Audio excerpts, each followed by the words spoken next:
Welcome to the intersection of technology, cybersecurity, and society. Welcome to ITSPmagazine. You're listening to a new Redefining Security podcast. Have you ever thought that we are selling cybersecurity insincerely, buying it indiscriminately, and deploying it ineffectively? Perhaps we are. So let's look at how we can organize a successful InfoSec program that integrates people, process, technology, and culture to drive growth and protect business value. Knowledge is power, now more than ever. Asgardio by WSO2 is a developer-focused identity and access management solution. Offered as Identity as a Service, or IDaaS, Asgardio by WSO2 creates seamless login experiences to your apps in minutes. EdgeScan offers continuous vulnerability intelligence as a service, accurately identifying vulnerabilities and exposures across the full stack. All threats are verified by cybersecurity experts, providing exploitable risk and remediation guidance, virtually false positive free.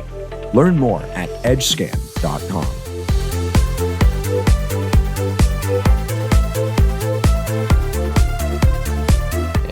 Here we are. You're very welcome to a new Redefining CyberSecurity podcast here on ITSPmagazine. This is Sean Martin, and as you know, I like to explore the world of security and security operations and how we can come together to help each other operationalize security. Not just take what's available in technology and run with it, but actually put some meaningful programs together that address the needs and achieve the outcomes that we all want as a business. And today's topic is one that is near and dear to my heart. I've done many moons ago, I've done security testing of apps and gone in and white boxed and black boxed apps to see what they should and shouldn't do and help developers create a better experience for the user and for the business. And so that's AppSec in the software development lifecycle, and I'm thrilled to have Andy Rappapor on with me today. Andy, thanks for joining and suggesting this topic. It's one that I love, so we're going to have a hard time keeping each other from spilling over into hours and hours of conversation here. Pleasure to be here. Thank you for inviting me. So let's, as we normally do, kick it off with a bit about who Andy is. Maybe a snippet of your journey leading up to your current role, and why this topic is important to you and why you're so passionate about it. Oh, sure. So my current role is I'm a data security architect at a large IoT company. But along the way, I've been the security guy at data companies and the data guy at security companies, from little startups with 9 people to massive companies. But all of my jobs have focused around data in some way. I've always been a developer builder, even in security roles. Part of the reason that I became interested in security as code or testing security is that when I'm wearing my security hat, I'm jealous of all the different tools that I've had when I'm wearing my developer hat. 15 years ago or so, I was the architect for a large web access management product, SiteMinder, maybe the largest, I don't know, but Federation SSO identity delivery. And I was given a conference talk on fine-grained access control, something called XACML. And I was complaining to the audience about how the development tools and process didn't exist for security. So there had been a huge level up in software development practice about that time. So iterative development was just becoming a reasonable alternative to waterfall. Waterfall is where developers would build it and then throw it on the wall to a QA group to try to verify it. Things like versioning and release tracking, that DevOps or formal automated builds were just becoming available, and testing. So where it used to be that testing was primarily some poor QA group, that testing was becoming automated and starting to push into the responsibility of the developers, so that unit tests, functional tests were now becoming part of what are the developer's responsibilities. So instead of just writing code, they need to also build tests to make sure that it works. So my question was, well, what can we learn? What can security people do to prove security controls, security policies correct? And so I wanted everything that security development practice had become. So over the years since then, learned, improved, done different things. Yeah, and I mean, you're bringing it's a trip down memory lane here because I one of the things I did was build automation to this will date me, netware. I was building netware tools and automation to run through all the functions. Now the challenge that I had was, one, the function had to be built so I knew what the inputs and outputs were so that I could write the tests and then check. Of course, I had to wait for the build to come as well. Trying to remember if we ever got to a point where I could create something generic enough that the developers could actually use before they built something. I don't think we ever really got there in the netware days. But I mean, the world has changed dramatically, as you pointed out. I mean, we were also in waterfall at that time. No DevOps agile in the picture. These early days that I'm talking about, and so it's CI/CD with containers and microservices and all these things, and I mean, how I guess kind of kicking into gear, how have you seen things transform over the years that perhaps have made it easier and maybe Sure. in other ways made it more challenging to integrate security into the SDLC? I think you nailed it. I think for me, the hardest part is creating the live test targets. That I don't want to have any type of simulated security response or mock. I want to run an actual select call against an actual database. I want to run an actual update or drop table, or if it's an API, run the right things. So the headache of creating the test targets becomes much easier with disposable containers, or in an infrastructure as code in a cloud environment. I want to spin up a new database. I want to create a new set of objects in an S3 bucket. So one of the main advantages is that I can create a very accurate, very comprehensive set of things that I'm going to test against. So I think that infrastructure as code has made the testing portion of security as code much easier. Yeah, and I think, and I'm just trying to think through that, because I mentioned netware. Obviously, I did more than netware over the years. I continued to date myself. OS2 and Win32 and on up the chain. But I guess my thoughts as you described infrastructure as code is that there are many platforms underneath, right? So there's this abstraction layer that can connect to one or more clouds using a variety of different container technologies. How do we get our hands and our head around that these days? I think it's environment dependent, but like anything, you decompose your architecture. You think of what are the exposed interfaces. It might be a formal interface like a REST API or API gateway. It might be the backend queries to a database. You may even want to look at management interfaces to tools based on how much time and energy you have. But I like to look at what are the main access points to the thing that I'm supposed to be securing, and then start from that and work inside. Start with the main interfaces that you can define. What this can come from your threat model, or it can come from your architecture diagram or your functional spec to start to figure out what to test first. And I know we're going to get into the how we do some of this stuff, but let's talk about this role of the architect.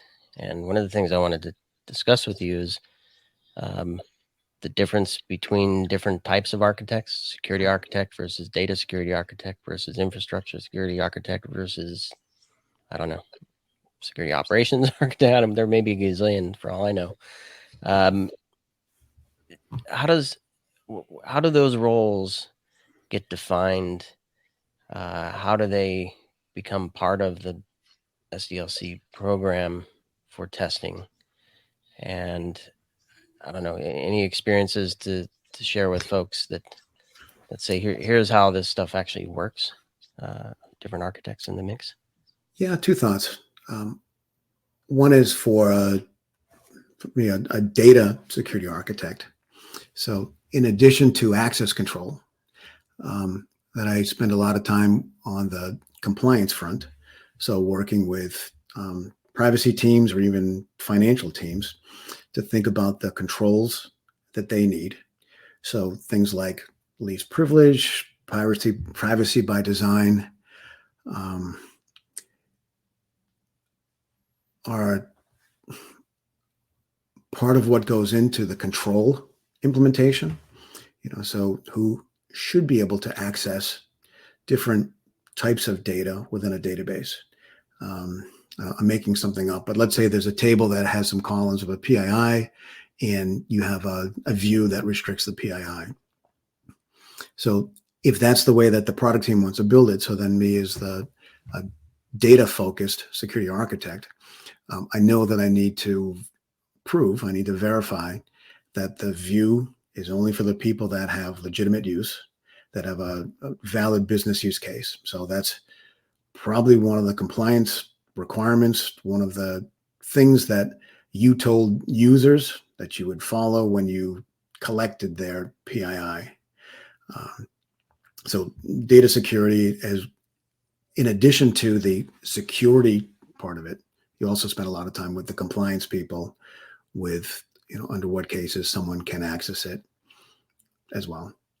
Where someone who on the network side, maybe more about scalability, different zones, isolation zones, the zero trust, nightly nightmares. And so let's talk about some of the components. So you mentioned databases. There's the infrastructure, which the database clearly is part of. But then there's the, I don't know if you want to call it middleware, but the services that, again, used to build out an app that then has an interface. And so as you're describing setting up these controls and understanding who should have access to what and setting up the views accordingly, I'm picturing everything down at the database layer, moving to the service layer, moving to the app layer, and perhaps even there's the UX layer, or the UI layer that is a different one, which there are different developers for each of those spots as well. So in creating controls, like, I probably know the answer, but can you just rely on, all right, let's put the controls around the database and that's enough? Or do you say we also need the infrastructure controls in place, or the networking controls in place, or the how you need it all up and down that stack, I would imagine, right? I think there's two ways to answer that. First is that if you look at compensating controls, that, let's say we have a web front end. So we want web security. Let's say that it's a partner website. So we might need network security if we want to have an IP access list and restrict it to certain partners. We want to make sure that injection attacks are caught and captured. So compensating controls. So there may be many groups, many people that have built part of what goes into your overall security. I like to use the term the effective security, the net effect of all the different controls on your specific exposed resource, your interface, whatever that is. Although you can, and I think it's a good idea to be able to automate and test each of the component parts, middleware, backend. I like empirical tests where if I have a web API, for example, I want to be making web API calls and test everything that I can test, the different identities, different parameters, different objects in the back end that I know that I should or should not be able to access. So test the effective security of all the range of controls. Within that, kind of like Zero Trust does for defense and depth from network access. Once you can automate your security testing at different levels, I love the idea of putting tests at different levels. So, for example, in some of the tests I have, it's pure access control. This user should be able to do this. This user should not be able to do this. Let me try it. But I also have tests that'll verify that different levels will handle injection attacks correctly. So once I have a hunk of code that can do like a controlled fuzz and prove that the query layer is not susceptible to injection, now what I can do, or ideally the dev team can do, is let's reuse that same fuzzing code on every place where data comes in from the outside. So we think of injection as coming from,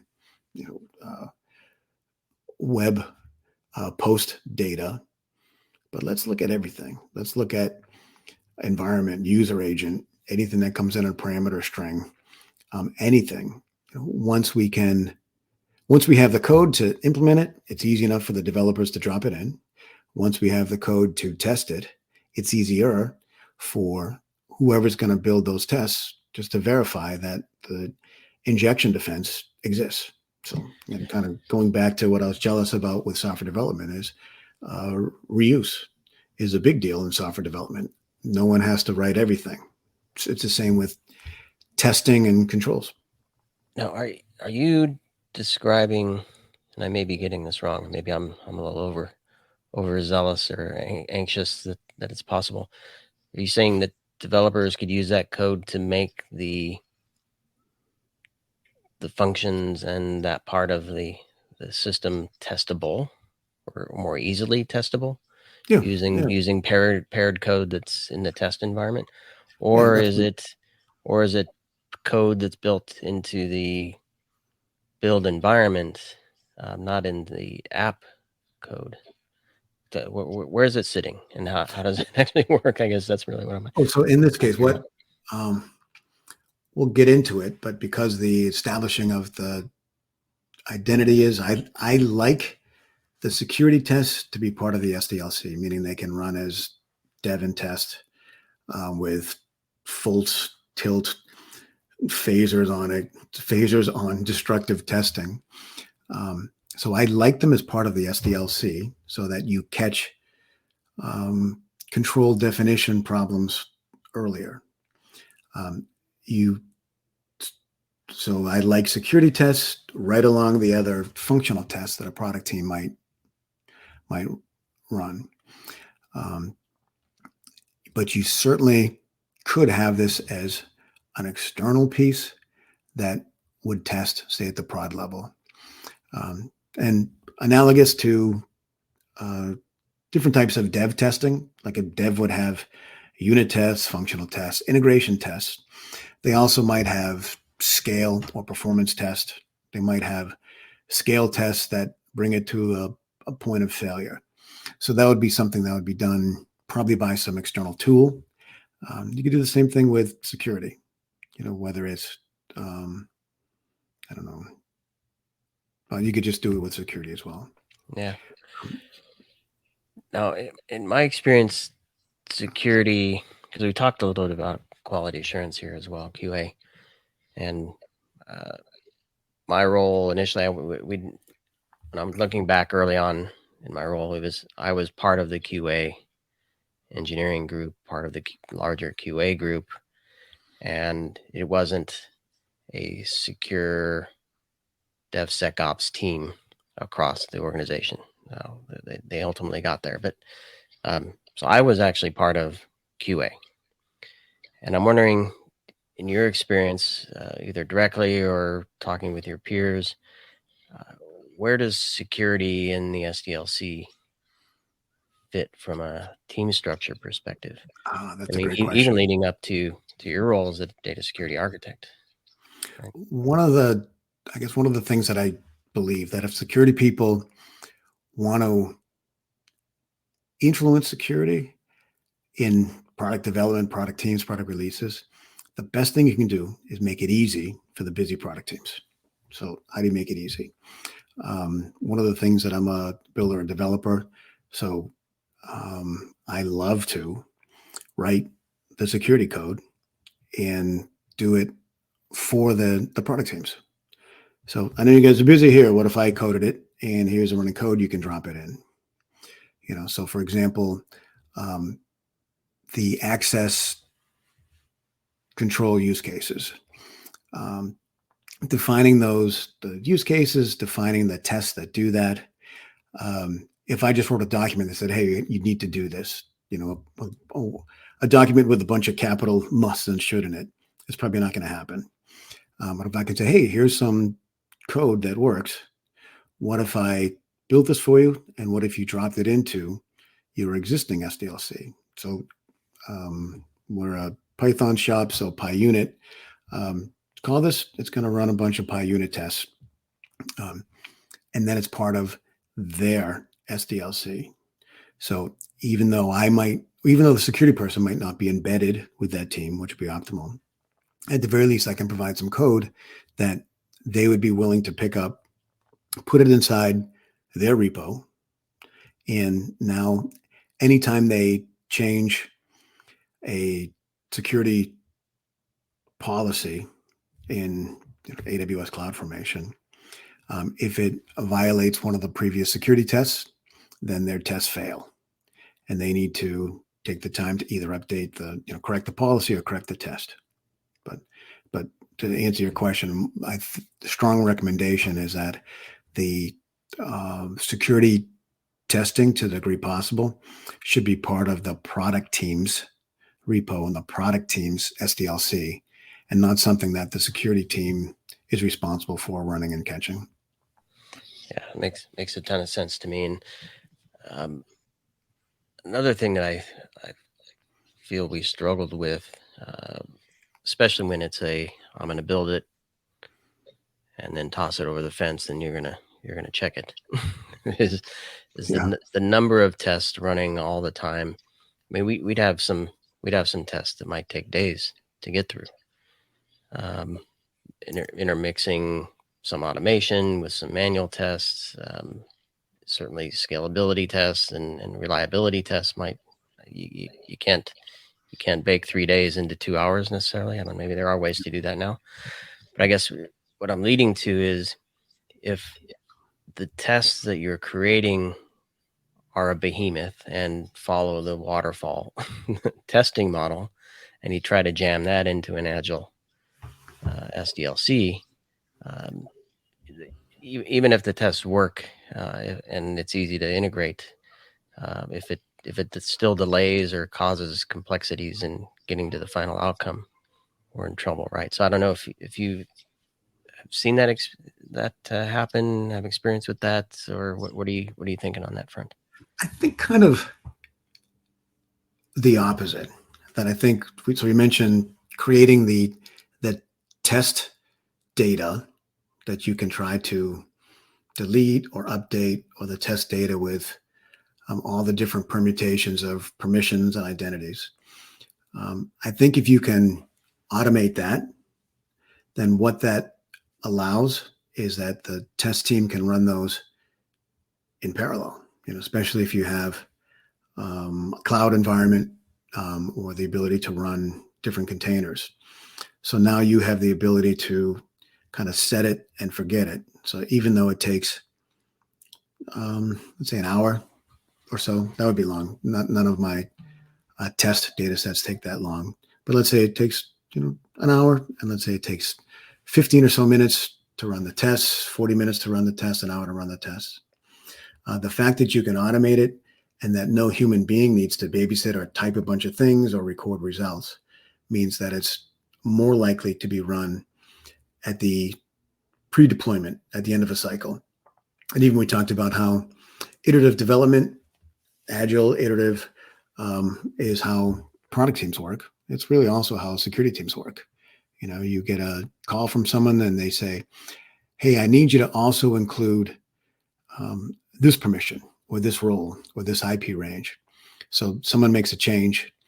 How do you know that that didn't either break something where some piece of product functionality would no longer work, you shut somebody down?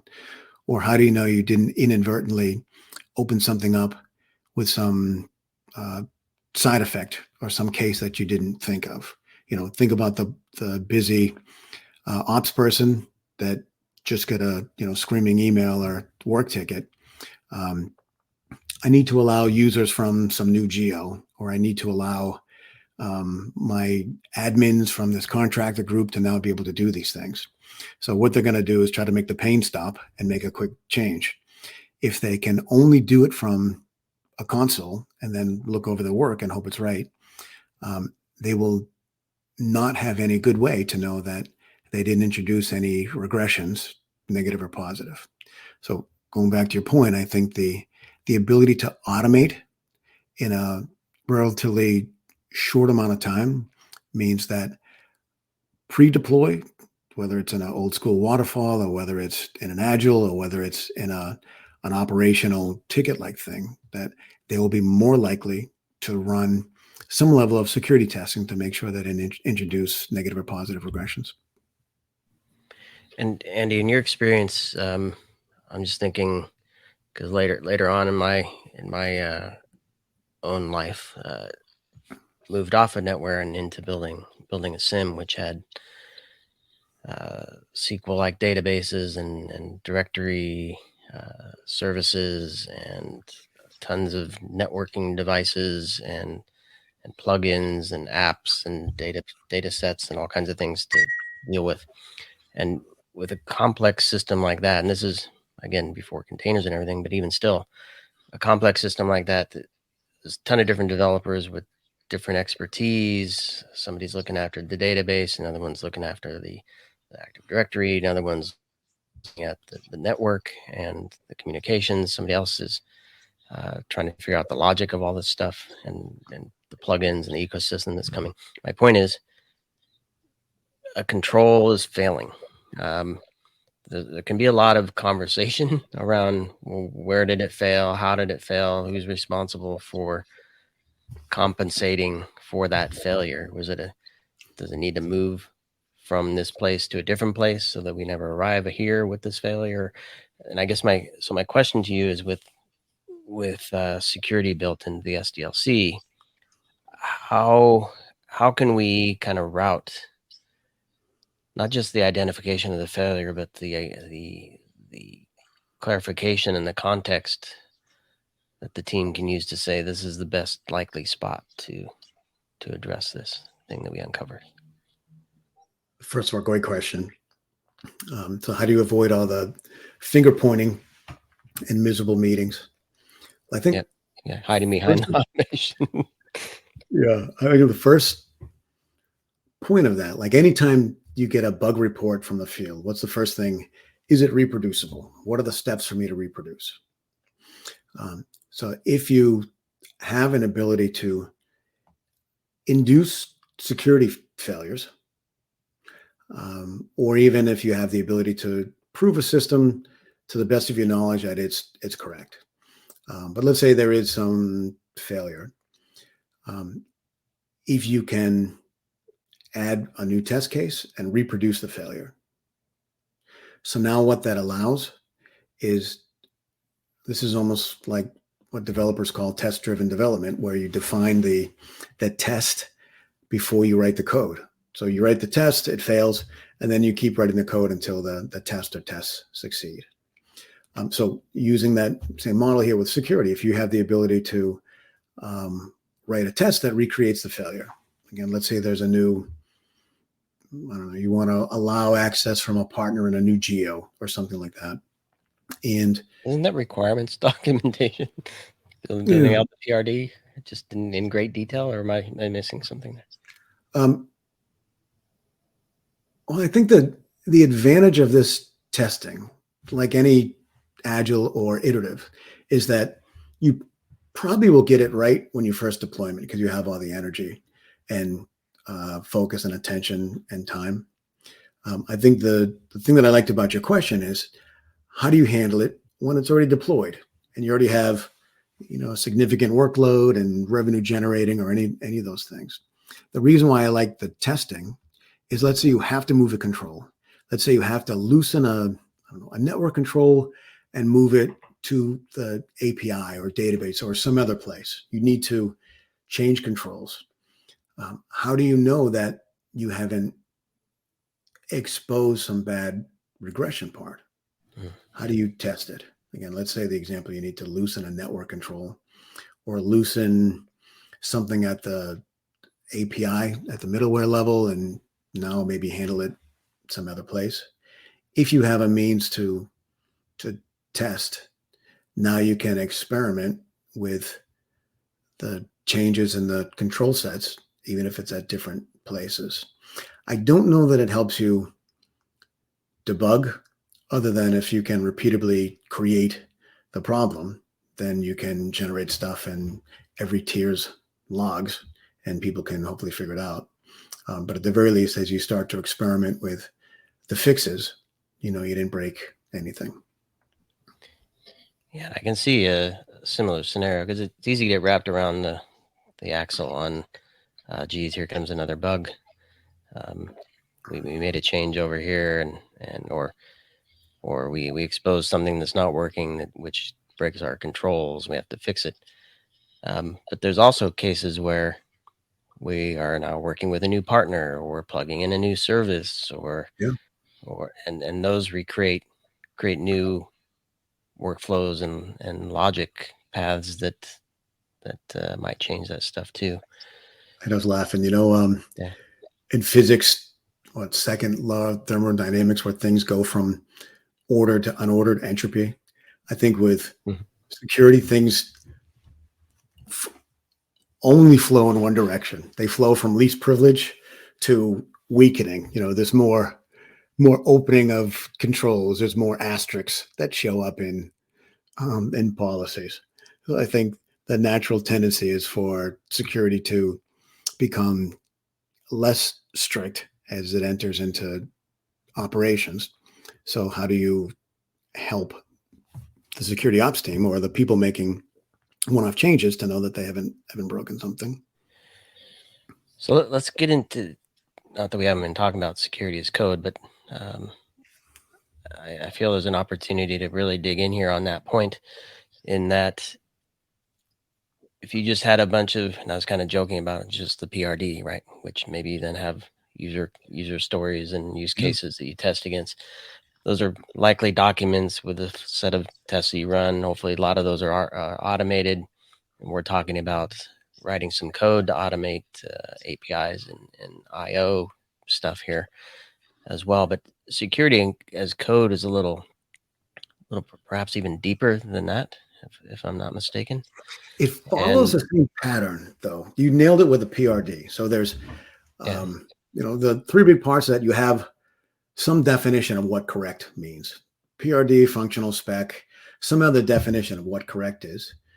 Then developers or whoever go builds a bunch of things. And then you have some mechanism to prove whether the things they built actually meets the requirements. Repeat until it looks good or some other changes as needed. I think with security as code, the process that I've settled into over the years is you start with the architecture or the product definition or something like that. You define what are the major interfaces or resources. Is there an API? Is there a database? What are those things? You work with a team, and I'll tell you how I do it, to define the who should be able to access what in a high level. Then the team, the product team or the security team implements the controls. Then you run your tests. For a while, I've used an interview-like approach with stakeholders and business owners. The name I've settled on is access use cases. So kind of like agile use cases, follow a simple syntax. They're conversational, and they help stakeholders, high level, define what the system should do. For security, for especially access use cases, what you end up defining is something like role A should be able to read resource X, role B should be able to delete resource X. So high level things. It's high level, that's the sweet spot. It allows you to work with the business owners, the product stakeholders, say, is this how your system should behave? Yep. Then you can turn around and work with the technical people, if it's you that implements the controls or somebody else, and say, here's what this thing should do. And the thing that the security expert adds is the kind of think like an attacker, the professional paranoia, that you add the complement. So while you're working with the stakeholders, if they say role A should be able to read some resource, you can ask, can they read all resources? They say, oh, no, they can only read the resources from their group. Okay.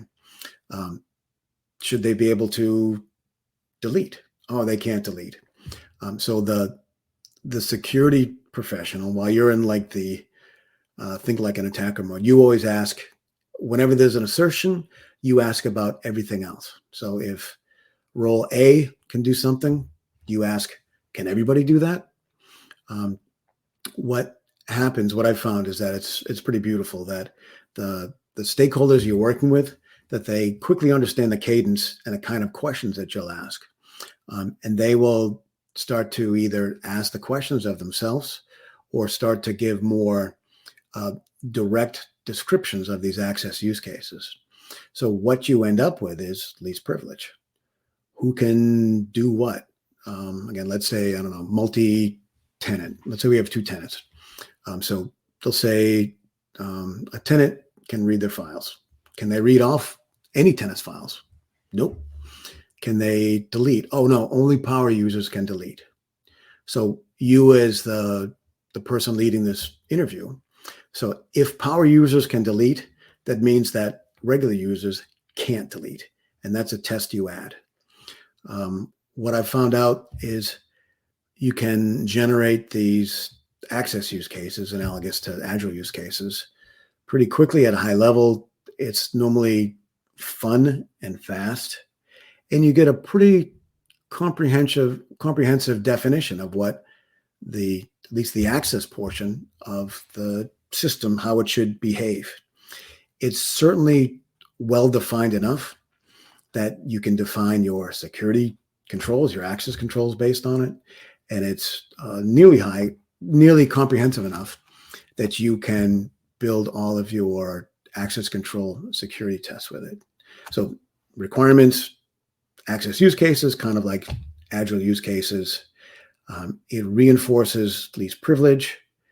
And it's normally pretty fun, easy process that stakeholders don't hate. And so keep me going along this path. So requirements, access use cases, is it control definition comes next with then security as code to validate? There might be a little bit of refinement. So for example, like let's say if it's partners with some multi-tenant thing, then maybe you might want to, the security professional may want to start to extend those with some IP range or what's allowed or something like that. They may say that, let's say based on the sensitivity of the data, that sensitive data can only be accessed from within a specific secure enclave or a certain network segment or machine or something like that.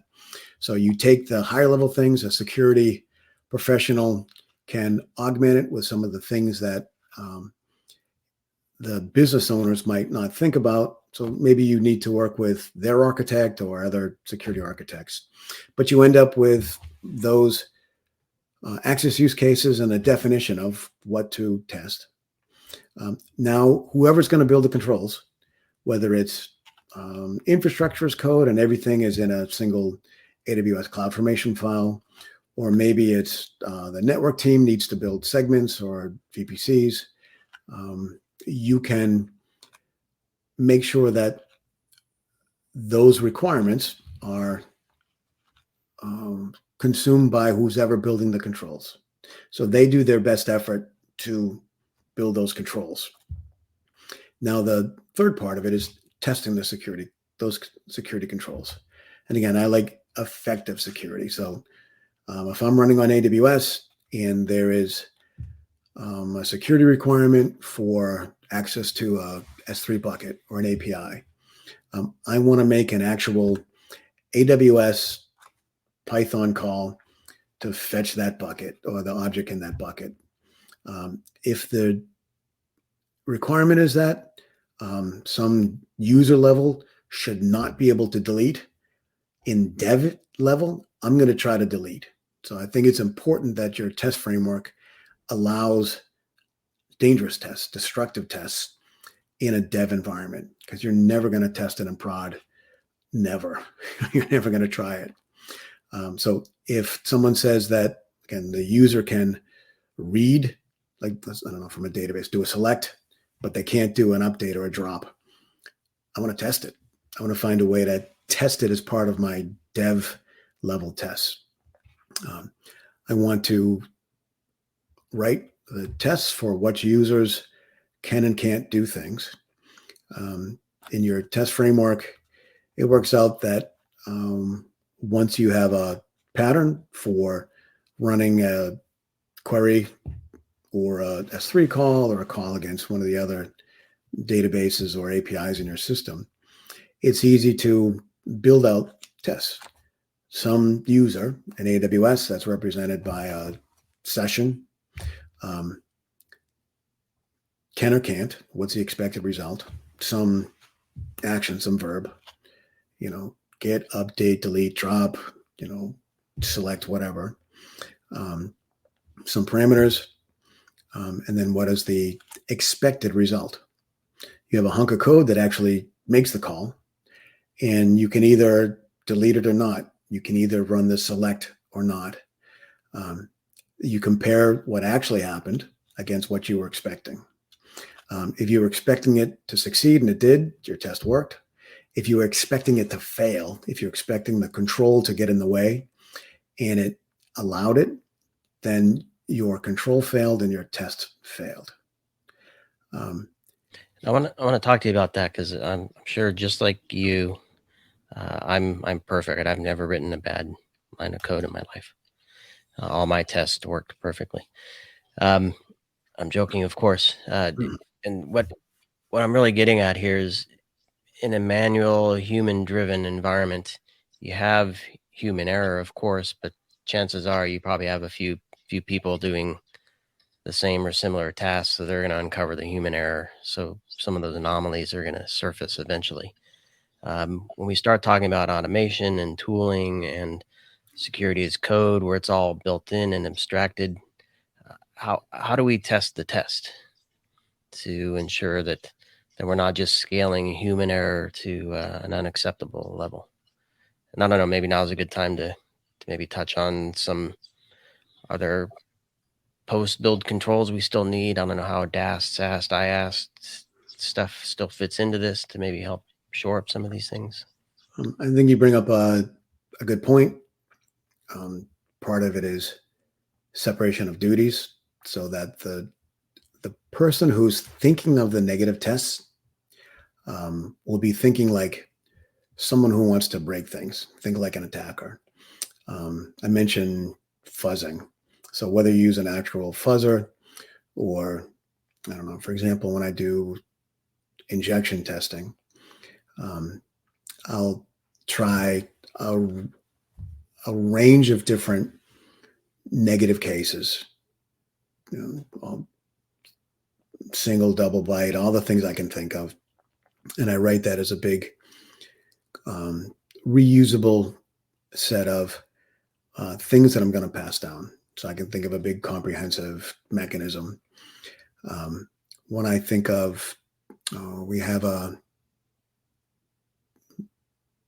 I've built attribute-based access control where the tags on a system are consumed by controls, including different levels of access or where it can be accessed from. So pretty heavy attribute-based access control, so that the cases are pretty complex. So one of the things that I can do is I can make sure that the system will only respond if the metadata is correct, for example. If it's anything other than correct, white space, malformed, different case, missing, then I need to make sure that my control fails closed. I can think through the range of what the negative conditions are much better when I'm in the mindset of think like an attacker, think like a tester, and I'm trying to break things and think of all the different permutations of bad, than when I'm trying to when I'm actually trying to code the control and just get it to work so I can go to dinner. I use Python and PyUnit tests. They make it very easy to parameterize a single test or test set and make it easy for me to define a full range of negative conditions, for example, that I know should all fail. So they make it easy for me to build the edge cases for controls.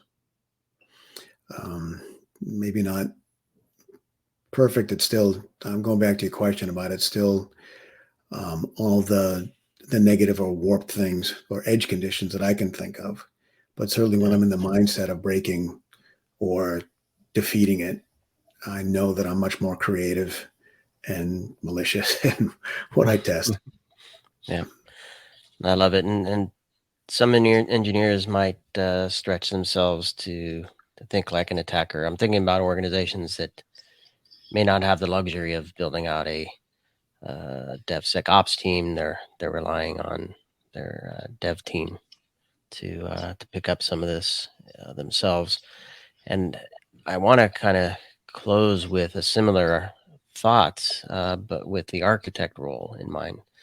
Because one of the things I like to do on the show is kind of figure out, and we've done a lot of it already here, is how do you move the outcome that you want left to the design, right?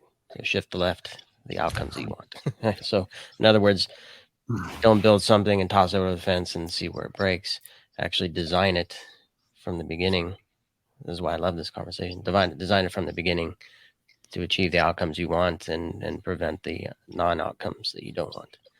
Yeah. And so we talked about thinking like an attacker, kind of putting engineers out of their comfort zone. What about thinking like an architect for organizations that may not have the luxury of an architect on the team? We're relying on devs to function as architects as well. Maybe some thoughts and tips for them. Yeah, I mean, the main thing, if you want the product teams to use it, make it easy for them to use it. So design for reuse, design for maintenance, design for them to be able to configure it. So just like any piece, any software component, any software tool that you are building, you want to make it so that other people can use it, usability. I think that's the main thing. Maybe even invite teams that if they want to extend it, let's say there's a set of tests or a resource that you don't have yet, maybe that there's someone on the team that would be interested or has a little bit of time, so you help them. You team up with everything they need. A feature branch, here are your tests, here's what you do. Just code it in. Is that like a open source shared services library? Is that kind of what you're thinking there? Yeah, sure. I've had great luck with, I'm an architect, I'm a builder. When a product team is too busy to do something the way that I think is right, offering it to build it. Like, hey, I got a little bit of time, I can code it. They see it as a win because they get something a little bit better. I see it as a win-win because I get to code, fun. But more importantly, what I think is the right way is now picked up by that team. And hopefully use it as an example as well. I have 3 things I want to challenge people with. We talked a lot about security testing for access control. So the actual, can they do something? Couple of 3 things that I think can and should be integrated as part of the SDLC. So normal definition of done. One is scan for secrets in code. So we just read about something this week where a company had admin level API, the AWS access credentials in their source code that they pushed out into PyPy. Not good. Scan for secrets, fail the build. If anything's there, force them to write up an exception, kind of like you do with CFN lint, CloudFormation lint. If you can incorporate static security tests, maybe as part of your functional or integration tests, maybe not unit tests, but something further down, incorporate that. Or something else that I've prototyped, but I've never tried on a production piece. So in software development, there's something called behavior-driven development, where you define these side effects. So if there's a function that the create user function, at the end of it, there should be a new record in the data in the user table. A lot of security, especially zero trust, is about monitoring. So how do you test your SecOps alerts and triggers? How do you know that they're functioning correctly? Something that I've prototyped but can never put in production is I have a set of tests that will do a negative security event, open something to public, an access violation, DLP, something like that, some negative thing that if in your environment, it should create a log entry or a security event. If it is a high priority thing, should it result in some other higher alert, Slack or PagerDuty or whatever you have. But the key is that your detective controls are part of your security controls. How do you test those? So at the very least, I love the idea of an automated way to trigger a full suite of well-identified negative security conditions and see if they manifest themselves in the right entries and triggers and alerts. Ooh, I love this. I feel we could have a whole conversation on just that. setting up SecOps and wrapping in app security into that in the run environment, the prod environment. I'm picturing tabletop exercise, all kinds of fun stuff there. Yeah.